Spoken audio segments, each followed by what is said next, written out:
I'm about to graduate high school now, but this story happened when I was in second grade. Some details might be fuzzy, but the conversation with our vice principal is burned into my memory forever. And yes, I really wish I could say this was made up. When I was around 7, I got bullied. A lot. The main reason was because the year before, I had developed something called Majaki's granuloma. It's where my body took a form of ringworm and mutated it. It wasn't contagious, but it looked really gross and weird, which made me an easy target. There was this group of boys who would pick on me, but none was worse than this one kid. He would taunt me, steal my stuff, eat my food, call me names. You name it. One weird thing about him though, he got random nosebleeds all the time. I think it was because he picked his nose too much, but I'm not sure. All I know is that multiple times a day, he'd run to the teacher dripping blood and would get sent to the nurse's office. After recess, we would line up according to our classes. This kid and I were in the same class, but his little gang was in a different one. The area where we lined up had a little rock border with a bunch of tiny pebbles. One day, when the teachers weren't looking, his gang started throwing pebbles at me, and then he started pulling my hair. I pulled my arm up in front of my face to block the pebbles and stood up so he couldn't pull my hair anymore. Well, this jerk didn't let go. Or maybe I stood up too fast, I don't know. So he fell flat on his face. I didn't see this because I still had my arm covering my face. All I know is I started hearing him scream bloody murder. The kid had blood pouring down his face. Our teacher came running over to ask what happened. I'll never forget what that little jerk said. He stammered out that I had punched him, which was completely false. I immediately denied it, telling the teacher I hadn't touched him at all. I didn't have many friends because of my skin condition, but this kid had his whole gang who enthusiastically backed up his story. So I got dragged to the principal's office and had a frustrating conversation with the vice principal. The vice principal demanded to know why I had hit the boy. I kept insisting that I hadn't touched him. When she asked why all the other kids were saying I did, I explained they were just his friends backing him up. She then asked how he got a bloody nose if I hadn't hit him, and I told her he fell on his face. The vice principal didn't believe me, saying that falling wouldn't cause a nosebleed like that, and kept pressing me about hitting him. This back and forth went on for quite a while, with her not believing anything I said. Finally, I got so fed up that I falsely admitted to hitting him. When she asked why I had lied before, I told her I wasn't actually lying, but it was clear she wouldn't believe anything else. I was a pretty sassy kid back then, so I got my first in-school suspension. I was told I'd have to sit in the detention room for a week. I didn't care too much, honestly, but then her came in. My mom, the bully's mom, and a police officer who patrolled our school district, who I'll call officer, had to join us in the principal's office, since this could technically be considered assault. And let me tell you, this woman was insane. The principal started by thanking everyone for coming and explaining that disciplinary action had already been determined, but he wanted to hear if the parents had anything else to say. Before he could finish, the bully's mom interrupted by demanding that the officer arrest me immediately, pointing her finger right at me. The officer was caught off guard and asked what she meant. The bully's mom called me a menace to society who needed to be detained. The principal politely asked her not to use that language in front of children, but she didn't back down.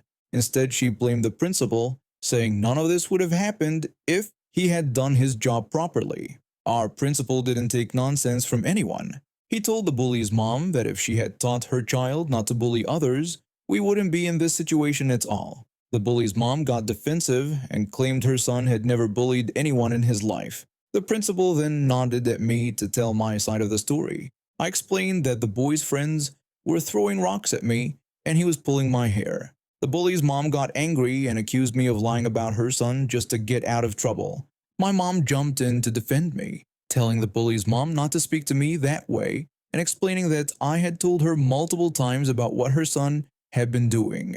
The bully's mom insulted my mom, calling her a liar and saying that's where I got my lying from. My parents are both from New Jersey and have that fighting spirit. My mom told the bully's mom to stop cursing because her kid already had enough bad habits. She also told her to stop trying to get me arrested just because her son was a bully. My mom acknowledged that I shouldn't have hit him, even though I didn't, but said it would be understandable if I had. The bully's mom was outraged by this. She insisted her son would never hurt anyone and suggested I should be sent to a special school for autistic kids since I clearly couldn't handle normal schools. For context, I have ADHD, ADD, ODD, and a mild form of autism. The officer stepped in and asked the bully's mom to calm down. She responded by insulting him and telling him to do his job. The officer then asked her to leave. She refused, saying she wouldn't go until I was either arrested or placed in a different school. The officer told her to leave immediately while holding out a pair of handcuffs. The bully's mom went white but stormed off with her son in tow. The principal apologized profusely and said the boy would be punished as well. My mom kissed me goodbye and went home. And that's where our story should end. Should. A few hours later, school got out. I lived literally 5 minutes from school and was old enough to walk home myself. So that was the plan. I got out and started walking when I felt a sharp tug on my backpack. Surprise, surprise. It was the bully's mom. She demanded that I come with her right that moment. I refused and told her to let me go because I was going home. She said no and told me that we were going to the police station. I was terrified because I had left from the side of the building instead of the front, so there weren't many people around us. Then I remembered what my mom told me to do if someone ever tried to kidnap me. I screamed at the top of my lungs, so loud I lost my voice for days afterward, repeating over and over that she wasn't my mom. The bully's mom grabbed my face, covering my mouth with her hand, and threatened that I was going to get what I deserved. I honestly thought I was going to die. There I was, being held by this crazy woman and dragged to her minivan. She grabbed my face so hard it left marks. I was sure I was done for. I started crying, thinking I'd never see my family again. And then my savior appeared. The officer spotted us and demanded to know what she was doing. It turns out he had parked his patrol car next to the side exit. The bully's mom told him that since he wouldn't do his job, she was taking me to find a police officer who would. The officer, who really didn't take nonsense, told her she was under arrest. The bully's mom's jaw hit the floor. She let me go and tried to run, but the officer caught her easily. He put her in his car and called my parents. While we waited, he calmed me down and gave me a little Dalmatian stuffed animal. I named him Patch and still cuddle with him every night. After my mom arrived, the officer explained what happened and asked if my mom wanted to press charges. My mom obviously said yes. Two other police officers, who were incredibly kind, asked me what happened. The bully's mom was charged with assault, attempted kidnapping, and resisting arrest. That officer has patrolled all 3 schools in my area, elementary, middle, and high school. So I've basically grown up with him watching over me. I'm 18 now, and he even came to my graduation party. That woman ended up serving 6 months in jail and lost custody of her son, who went to live with his dad and eventually transferred to another school district. I never saw either of them again. I work as a lab technician at the local hospital, and that particular day had been exhausting already. I've been called in on my day off because of a major car accident that required all hands on deck for processing blood work. When the emergency call came, I've been in the middle of shopping, so I rushed to the hospital in my casual clothes, jeans, and a worn-out band t-shirt rather than my usual scrubs. After 4 straight hours of rushing samples and running tests, I desperately needed a break before my regular shift started. My old Kindle had died the week before, so I'd borrowed my wife's tablet, an old Samsung with a distinctive cartoon character case that she loved. I settled into the cafeteria with a coffee and opened up my ebook, trying to get a few minutes of peace. I was deep into my book when I felt a tug on my elbow. Looking up, I found a young boy, maybe 5 or 6 years old, staring at the tablet with wide eyes. The boy asked me if I had games on what he thought was my iPad. I explained to him that it wasn't actually an iPad, just a boring tablet for old people that only had books on it. I looked around for his parents but didn't see anyone watching him. The cafeteria was fairly busy, and kids often get separated from their families in the hospital. The boy looked disappointed and wandered off. I went back to my reading, not thinking much of the interaction. A few minutes later, my phone alarm buzzed, my 5-minute warning to get back to the lab. I quickly went to the coffee machine for one last refill, foolishly leaving the tablet on the table with my jacket. When I returned, the tablet was gone. I patted my pockets and checked under the table, but it had vanished. As I grabbed my jacket and headed toward the counter to ask if anyone had seen it, I spotted the same little boy from earlier leaving with a woman I assumed was his mother. In his hands was a tablet with a distinctive cartoon character case. I quickly walked over to them. I politely told the woman that I believed her son had my tablet that I'd left on the table. The woman smiled politely but seemed confused. There was a language barrier, and she didn't appear to understand what I was saying. I awkwardly mimed that the tablet belonged to me, pointing at it and then to myself. She spoke to her son in their language, and he immediately started whining and clutching the tablet to his chest. I thought the situation would resolve itself. The mother seemed to understand what was happening, and I expected her to make her son return my property. That's when the father appeared. He was a short man who seemed to materialize out of nowhere, jabbing his finger at me and immediately raising his voice. He demanded repeatedly to know what I was doing. I explained that his son had taken my tablet from my table and that I just wanted it back. The father became even more agitated, repeatedly insisting that his son was not a thief and telling me to leave. I kept my voice calm and my hands at my sides, trying to de-escalate the situation, but the father was getting increasingly agitated. He accused me of being racist and continued to deny that his son had stolen anything, all while demanding that I leave immediately. He kept repeating himself, getting louder each time. Someone must have called security because a guard appeared and headed straight for us. I was relieved at first, thinking the situation would finally be resolved. To my surprise, the father immediately started speaking rapidly to the security guard in their shared language. The mother nodded along, occasionally adding something. I waited patiently for my turn to explain. The security guard turned to me with a stern expression. He instructed me to step aside and let the family leave. When I protested and pointed out that they had my tablet, the guard told me that the family claimed I had been harassing the mother and child. He threatened to call the police and restrain me if I didn't move aside. I looked at the boy still clutching my wife's tablet with the unmistakable cartoon cover, then back at the security guard. Something in me snapped. I told the guard that I would comply but warned him that I was calling his boss and that he would be responsible for allowing my property to be stolen. The family shuffled past me toward the exit while I pulled out my phone. The security guard seemed smug, already holding his own phone out.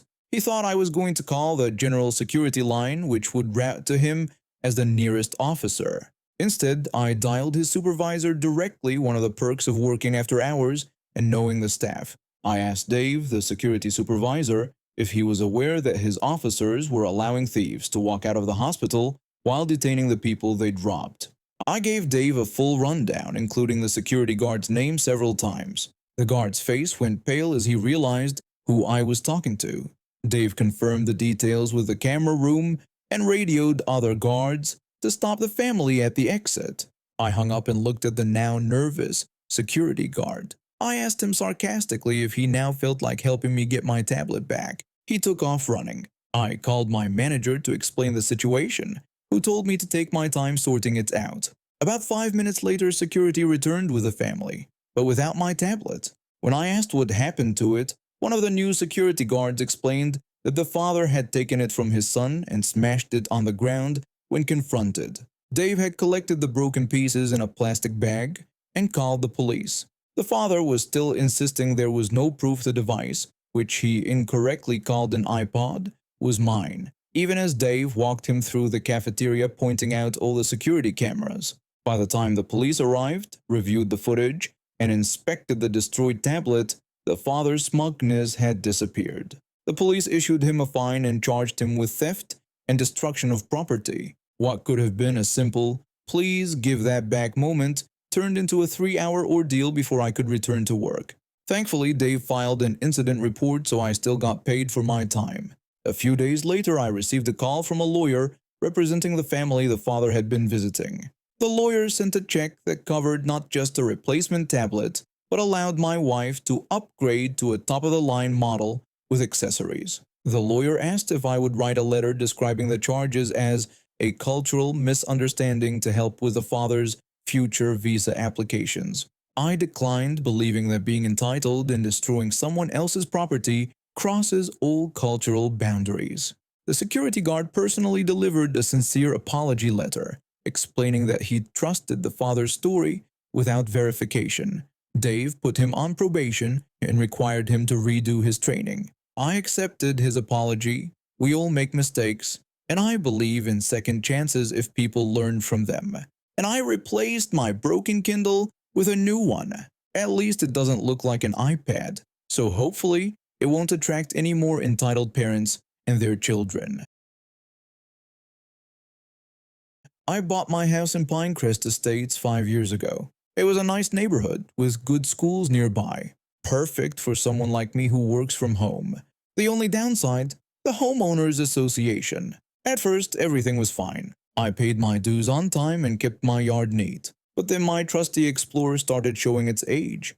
The paint began fading and a small dent appeared on the passenger door. Nothing major, but apparently enough to offend the HOA board. It started with a letter saying my vehicle didn't meet community standards. I ignored it. The car ran perfectly fine, and I wasn't about to waste money on cosmetic repairs for a 25-year-old SUV. Soon I was getting weekly notices of violation with escalating fines. One evening, the HOA president herself knocked on my door. The HOA president told me they had sent multiple notices about what she called my eyesore of a vehicle and asked when I was planning to address the issue. I replied that my car was legally registered, insured, and ran perfectly, pointing out there was nothing in the bylaws about the age of vehicles. She countered that it was about property values and neighborhood aesthetics, claiming my car brought down the entire street's appeal. When I said I wasn't getting rid of my car just because she didn't like how it looked, she threatened that they would continue issuing fines until I complied. That night, I couldn't sleep. Who were these people to tell me what kind of car I could drive? I'd worked hard to buy my house and kept my property neat. Yet here they were, threatening me over a perfectly functional vehicle. Around 3 a.m., I had my epiphany. If they thought my Explorer was an eyesore now, I'd show them what an eyesore really looked like. The next day, I moved my SUV to the public street in front of my house, where the HOA had no jurisdiction. Then I went shopping for paint in neon yellow, electric blue, hot pink, and lime green. I also bought LED strips, a new sound system, and decorative items. I transformed my SUV with swirling psychedelic patterns, installed the sound system with 80s rock anthems on loop, and added blinking LED lights.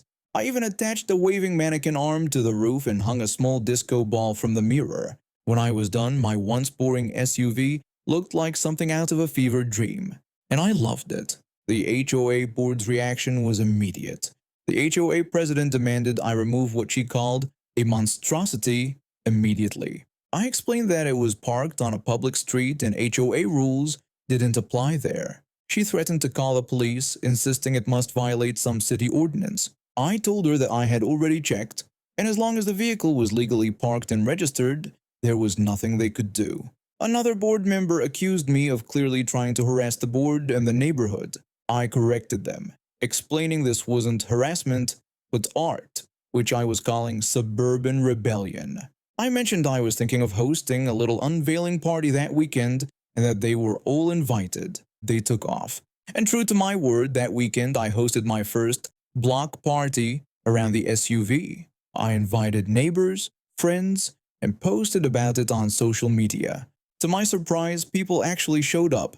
Not just neighbors, but people from nearby towns who'd heard about my colorful protest. The party was a hit. We took countless selfies with Suburban Rebellion, while neighbors shared their own ridiculous HOA stories. From fines for Christmas lights on January 2nd to violations for visible recycling bins. My SUV quickly became a local sensation. People drove by just to see it. A social media page gained thousands of followers, and local news did a segment about it. The HOA tried everything, calling police, who confirmed I wasn't breaking any laws, sending cease and desist letters, and filing a lawsuit claiming my art car caused emotional distress and was devaluing property. I countersued for harassment and won. The judge ruled the HOA had engaged in targeted harassment and ordered them to pay my legal fees plus damages. The best part came when a museum curator fell in love with my creation and offered to include Suburban Rebellion in an exhibition about community art and protest. I donated the Explorer to the museum, where it sits proudly in their modern art wing. I then commissioned a life-sized fiberglass replica for my driveway, completely legal as a lawn ornament thanks to a loophole my lawyer found. Every morning, the HOA president drives past both my house and the museum on her way to work. I imagine her blood pressure rising daily as neighbors take photos with my replica, and even board members reluctantly show it to visiting relatives. The HOA board was voted out, replaced by reasonable people who focus on actual community improvements.